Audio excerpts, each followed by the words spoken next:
الرحيم والصلاة والسلام على أشرف المرسلين سيدنا محمد وعلى آله الطاهرين.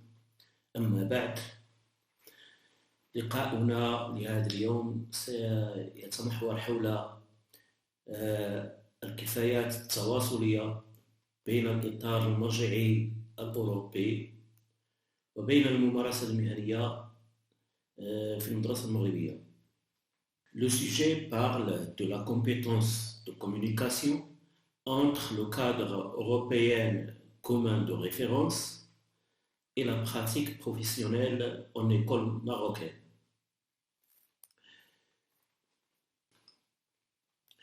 Au début, on va aborder un peu d'historique. Ensuite, on va définir la compétence, ainsi la compétence de communication et la compétence de communication dans le cadre européen commun de référence. Ensuite, on va passer à pour connaître ou définir le niveau seuil pour les apprentissages des langues.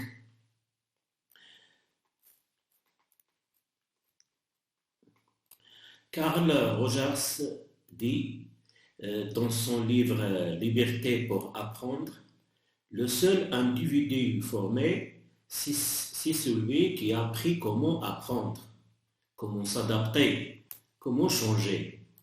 C'est celui qui a aussi qu'aucune connaissance n'est certaine et que la seule capacité d'acquérir des connaissances peut conduire à une sécurité fondée. Vous connaissez bien que la mission de l'école a évolué sous la pression de différents facteurs comme la multiplication des savoirs, la massification ainsi la démocratisation de l'accès à l'enseignement et à l'école, et ainsi les nouvelles attentes sociales.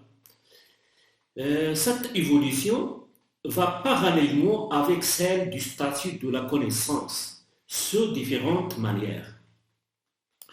Premièrement, l'organisation des systèmes, c'est-à-dire organiser les systèmes de formation et d'enseignement, des pratiques d'évaluation et du rôle donné à l'apprenant dans ses apprentissages. Depuis les années 60, le monde ne cesse de s'évoluer en tous les domaines. Ainsi, la mondialisation a touché toute la vie, soit la vie sociale ou la vie économique. Ainsi, la compétitivité croissante.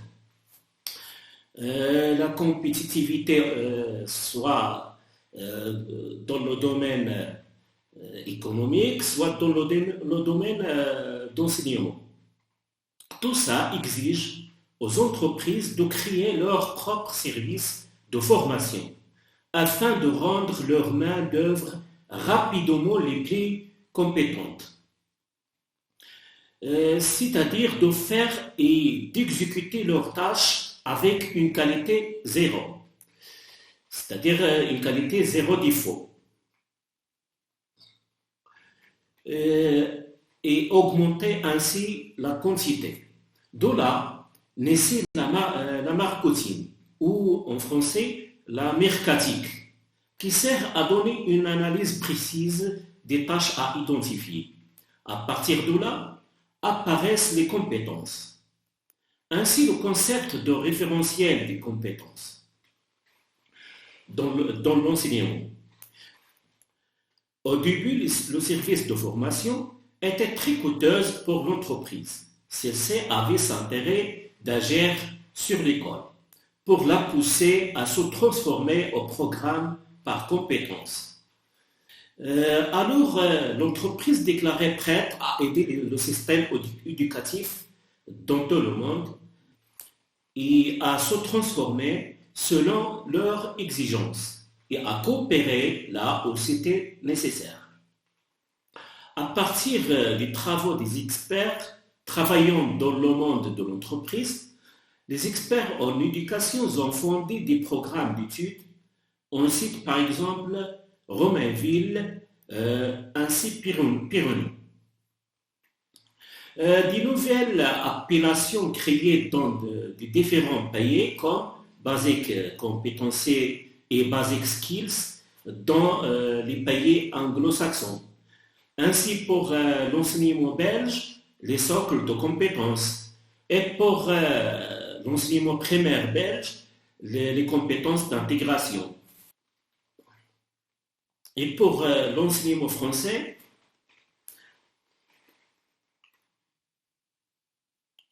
compétences par cycle. Les apprentissages dans ce courant se basent sur le sens et son didactique accumule plusieurs approches actives. Il s'intéresse aux représentations des élèves envers la matière enseignée et ces démarches donnent d'importance à l'approche constructiviste, c'est-à-dire l'approche constructiviste du savoir. Il y a plusieurs pédagogues comme Piaget et d'autres pédagogues. Et ainsi l'approche cognitiviste. Ainsi, il opère une centration extrême sur la méthode qui risque parfois d'en oublier le contenu. Le danger de cette approche, c'est-à-dire le danger de l'approche par compétence. Romainville, en 1994, il a dit que cette approche, il dénonçait notamment c'est de donner de l'importance sur la méthode que sur la matière. Et les avantages de cette approche, que l'élève est devenu le principal acteur de son apprentissage. Et le maître et le metteur en scène qui permet aux apprenants et aux apprenantes d'apprendre à apprendre et d'apprendre comment apprendre. C'est-à-dire le savoir-être et le savoir-faire. Quelle que soit la théorie de l'apprentissage, la recherche en sciences de l'éducation montre que l'efficacité des apprentissages est essentiellement liée à la mobilisation cognitive de l'élève, en qualité ainsi en quantité. Pour une éducation de bonne qualité, l'apprenant doit être plus actif à ses apprentissages. Et cette activité peut être en plusieurs manières, soit le travail hors classe, avec des projets individuels, soit dans les établissements scolaires, c'est-à-dire dans la vie scolaire, soit par des projets dans la classe ou des projets hors classe, et ainsi il initier l'élève ou l'apprenant à se documenter à l'aide de plusieurs ressources et de travailler en groupe et ainsi de faire des enquêtes. Et que le rôle de l'enseignant est un médiateur et accompagnateur de l'activité de l'élève. Cette mobilisation qu'on a parlé se traduit en compétences observables chez l'élève, c'est-à-dire en fin de cycle. L'entreprise a orienté l'école pour développer plusieurs compétences transversales. D'autre part, on trouve plusieurs entrées ont justifié l'entrée des compétences à l'école comme le besoin de redonner du sens aux apprentissages, c'est-à-dire l'application des apprentissages dans la vie sociale ou dans la vie économique. Comme je vous dis, le besoin de redonner du sens aux apprentissages, qu'on l'approche par objectif, n'a pas donné de l'importance. Ainsi, le besoin de construire un citoyen responsable, c'est-à-dire un citoyen actif. Et ceci que tous les élèves réussissent, c'est-à-dire c'est une approche qui aide l'élève à réussir.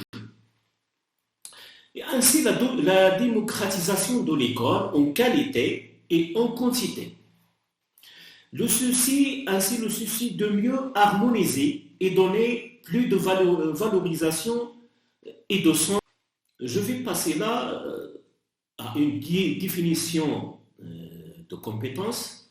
D'après le gendre, il dit que c'est une habilité acquise grâce à l'assimilation de connaissances pertinentes, c'est-à-dire les savoirs, et à l'expérience, c'est-à-dire savoir-faire et savoir agir, et qui consiste à circonscrire et à résoudre des problèmes spécifiques.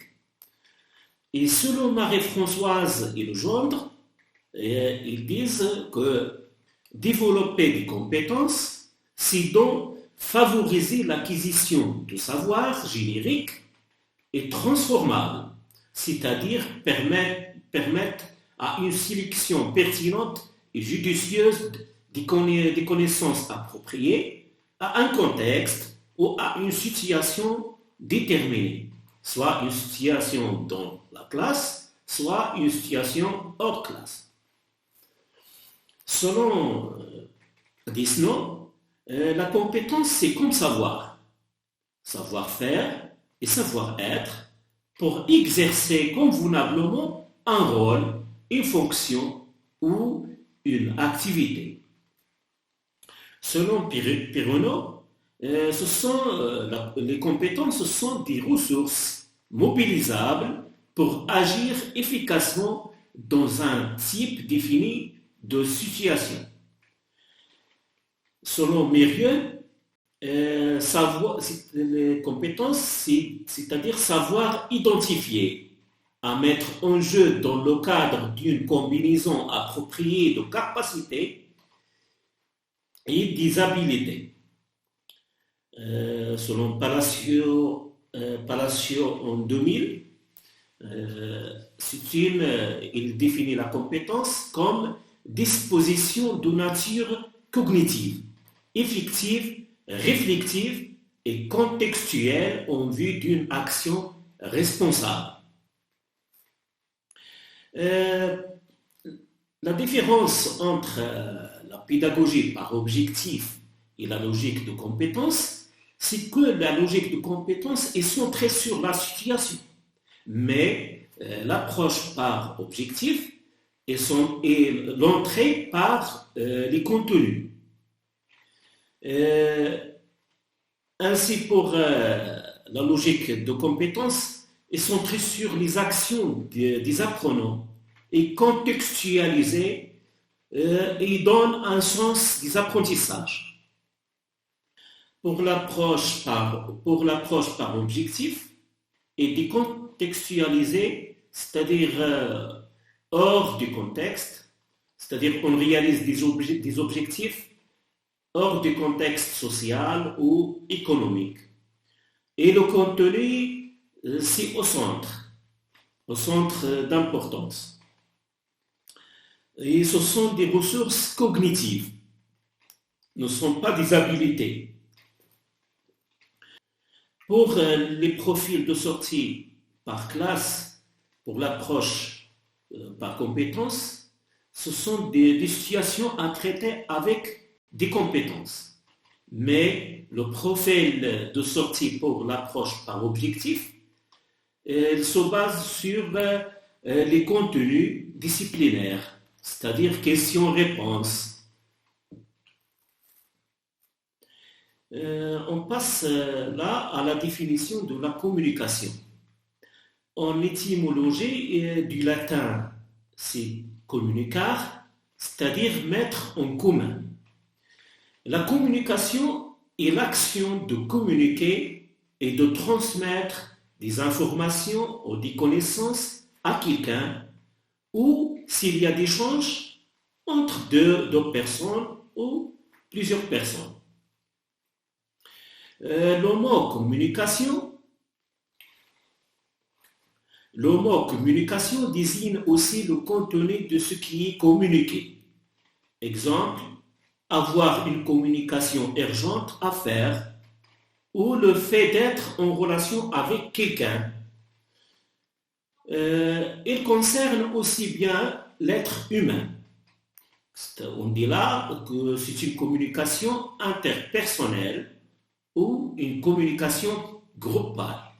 Mais pour l'animal, on parle d'une communication intra- ou interespèces.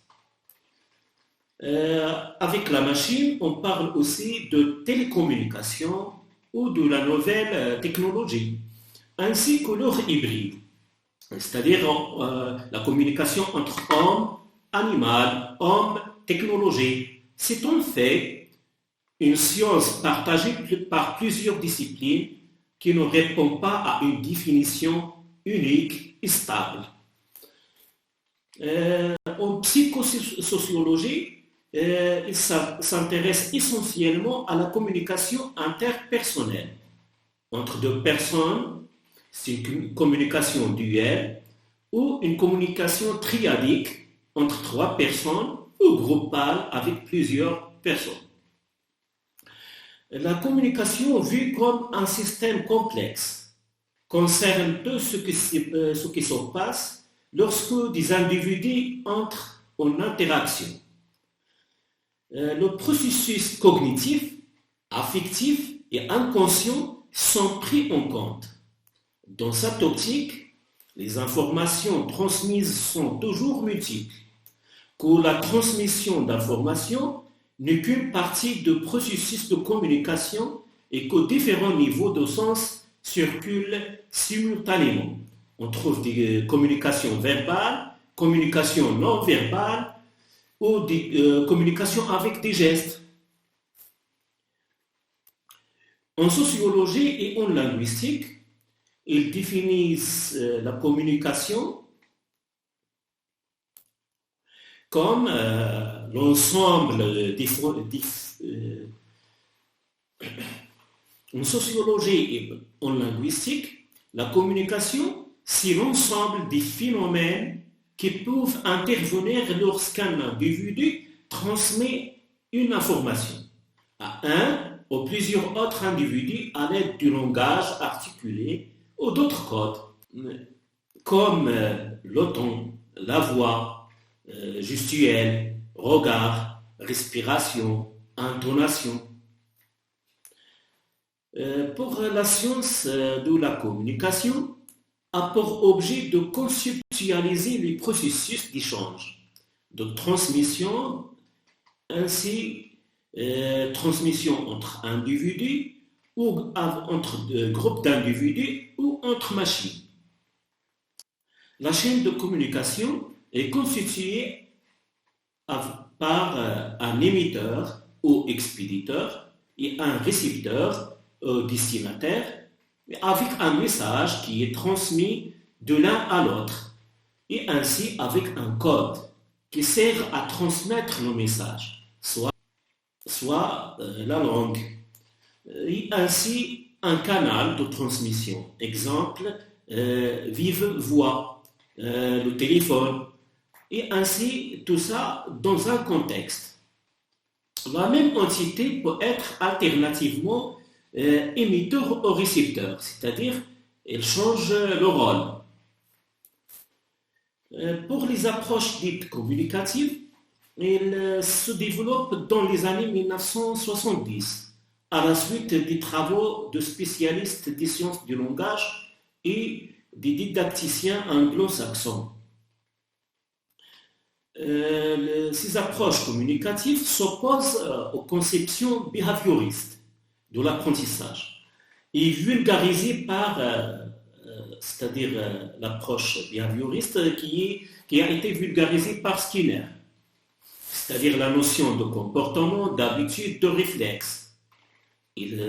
Pour l'approche communicative, elle s'oppose définitivement à la conception behavioriste.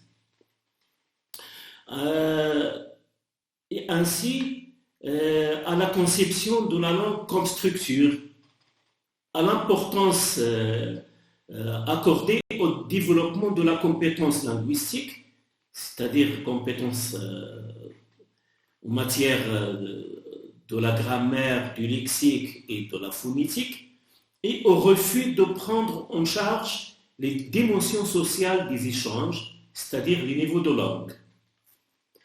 En 1972, IMS a défini la compétence de communication comme la connaissance des règles psychologiques et culturelles ou sociales qui commandent l'utilisation de la parole dans un cadre social. Pour Moiron, il distingue 4 composantes constitutives de la compétence de communication. La première composante, c'est une composante linguistique. La deuxième, c'est une composante discursive. La troisième, c'est une composante référentielle. Et la quatrième, c'est une composante socio-culturelle. Pour Coste, en 1978, il a défini la compétence de communication en 4 composantes principales. Une composante de maîtrise linguistique, une composante de maîtrise textuelle, et une composante de maîtrise référentielle et une composante de maîtrise situationnelle. La compétence de communication est la capacité de communiquer efficacement dans une langue, soit une langue maternelle, ou seconde, ou étrangère. Ces diverses composantes sont, pour la composante linguistique, c'est l'habilité à interpréter et à appliquer les règles du code linguistique dans une situation de communication. Comme on a dit, la grammaire, le lexique et la phonétique. La deuxième, la compétence sociolinguistique, c'est-à-dire l'habilité à interpréter et à utiliser différents types de discours en fonction d'une situation de communication dans un contexte social,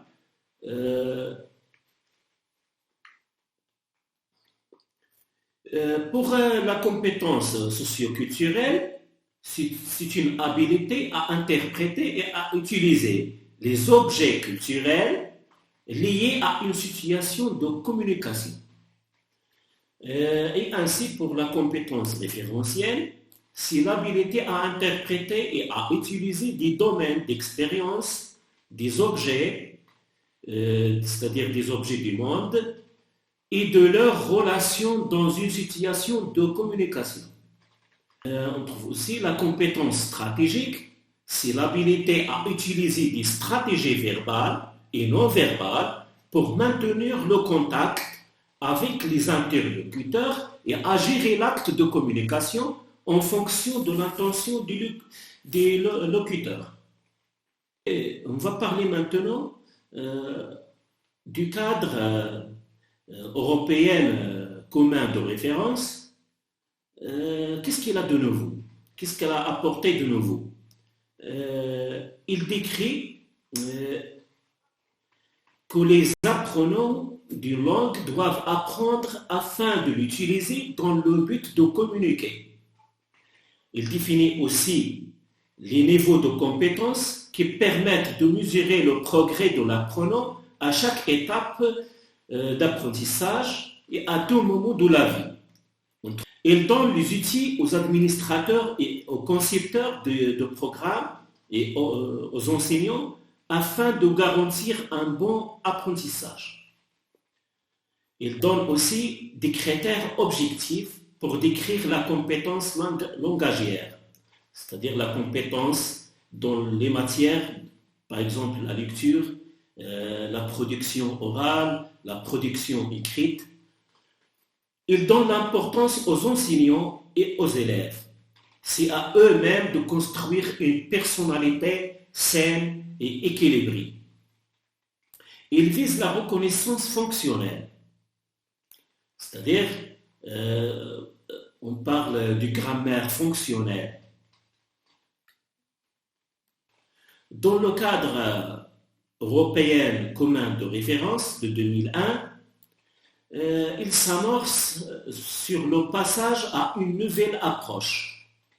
Une approche par l'action appelée perspective actionnelle ou approche actionnelle. Il définit cette approche comme moteur du changement et d'évolution de l'objectif social de référence et ainsi d'apprentissage dans les écoles. Cette perspective actionnelle correspond à la prise en compte d'objectifs sociaux liés au progrès de l'intégration européenne, c'est-à-dire l'intégration des peuples européens, celui de préparer les apprenants à vivre et à travailler en commun dans leur propre pays ou dans un pays étranger, avec des natifs de différentes langues étrangères. Par exemple, on trouve en germanais ou en allemand des Allemands, des Espagnols, des Français, plusieurs entités qui travaillent ensemble, mais qui communiquent entre eux avec l'anglais. Il ne s'agit plus de communiquer avec l'autre, mais ou de s'informer et d'informer, mais d'agir avec l'autre, c'est-à-dire de s'intégrer dans l'entreprise, de s'intégrer dans la vie économique, premièrement, et deuxièmement, dans la vie sociale. La langue n'est plus seulement un instrument de communication, mais un instrument d'action sociale et économique.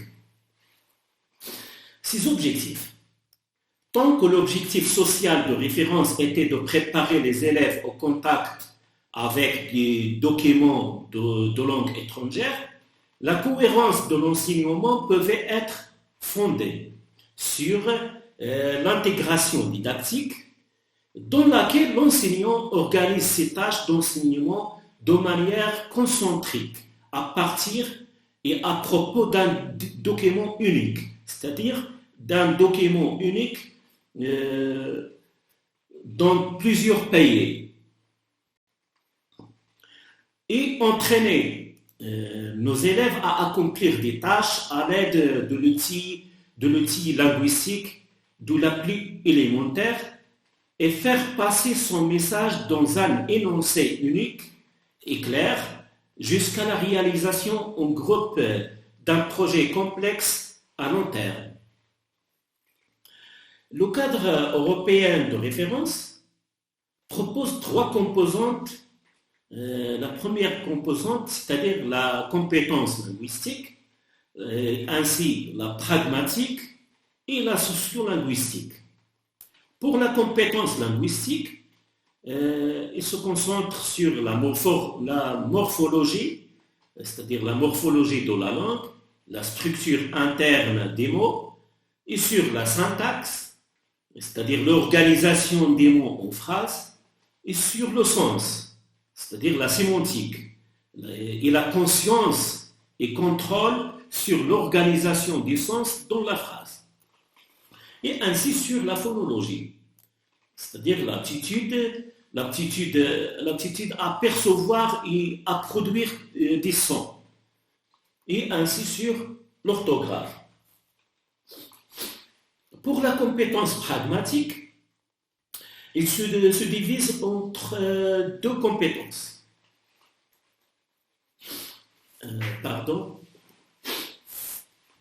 Pour la compétence pragmatique, il se divise par deux compétences, compétence discursive et compétence fonctionnelle.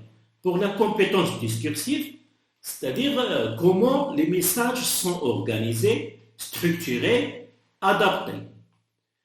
Par exemple, un conte, structure, une organisation, il a adapté selon un schéma. Il commence toujours par « il était une fois ». Pour la compétence fonctionnelle, c'est-à-dire l'utilisation du discours oral et des textes écrits à des fins fonctionnelles particulières, et la connaissance des schémas d'interaction Par exemple, question-réponse dans un dialogue. Pour la compétence sociolinguistique et socioculturelle, il marque des relations sociales, par exemple l'usage et le choix de salutations dans plusieurs pays, et ainsi les règles de politesse, par exemple s'excuser et pardonner.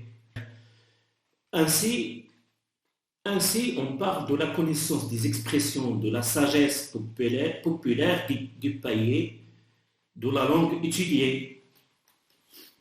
Et il consiste à connaître les registres des langues et la connaissance des dialectes et des accents.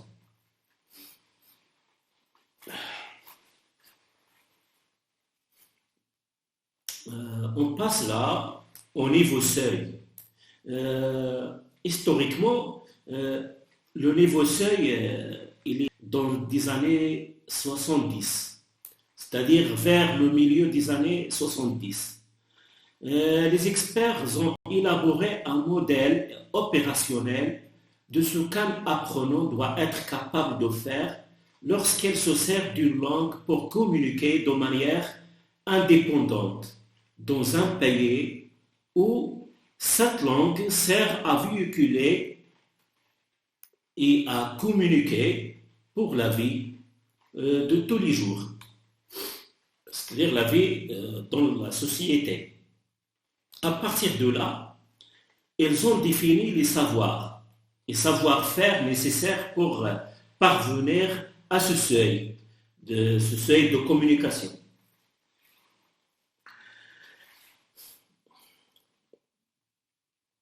La première spécification élaborée pour l'anglais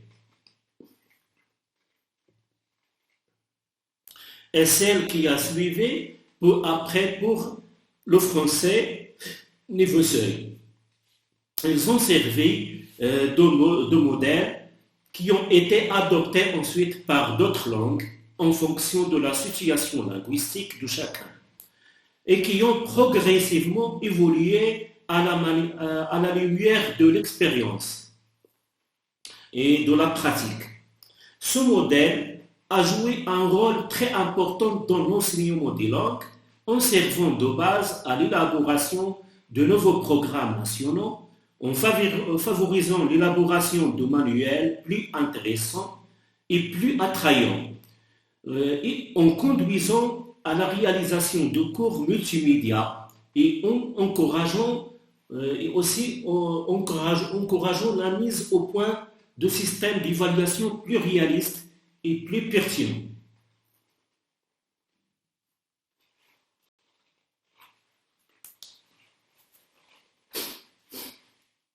Définition du niveau seuil.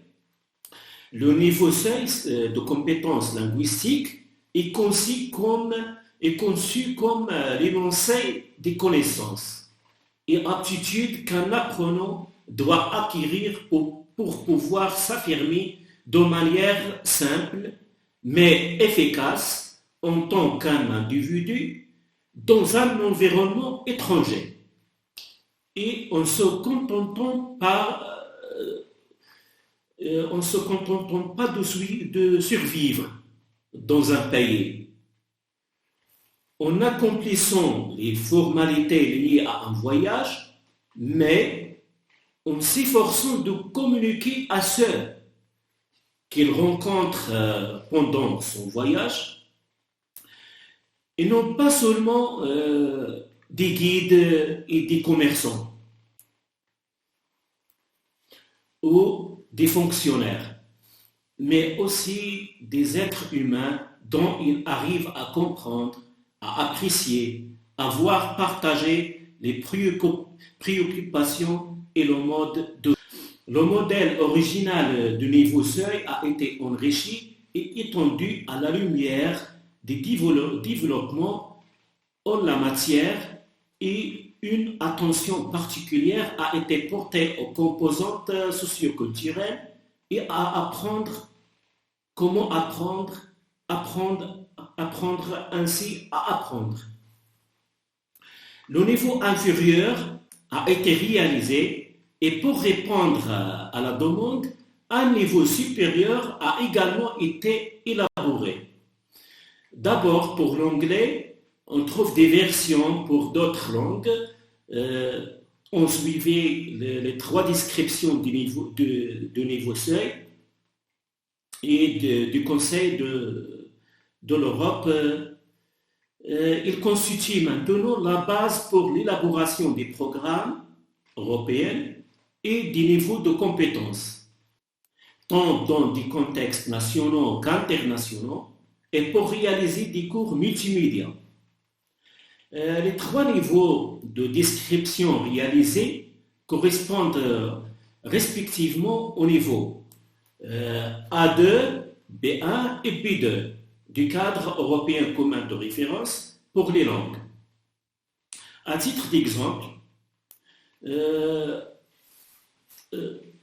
ce niveau seuil, on l'applique aussi aux examens de DELF et DALF, et ainsi au diplôme d'études des français langue étrangère. L'ODELF et l'ODALF sont des exemples de diplômes reconnus dans le monde entier qui se sont adaptés aux propositions de niveau d'évaluation du cadre européen commun de référence. Il faut encore préciser que le niveau seuil ainsi que tous les autres niveaux se basent sur les 4 compétences d'évaluation de langue que sont la compréhension écrite ou orale et à l'expression écrite ou orale. Pour la compréhension écrite, il se base sur la compréhension des textes, c'est-à-dire des textes rédigés essentiellement dans une langue courante ou relative. Je vais citer ou faire une application du classement des compétences visées dans la communication. Elle est citée par Abdelrahman Tchoumi, la classe de français, de la pédagogie du contenu à la pédagogie des compétences. C'est un bon livre à étudier.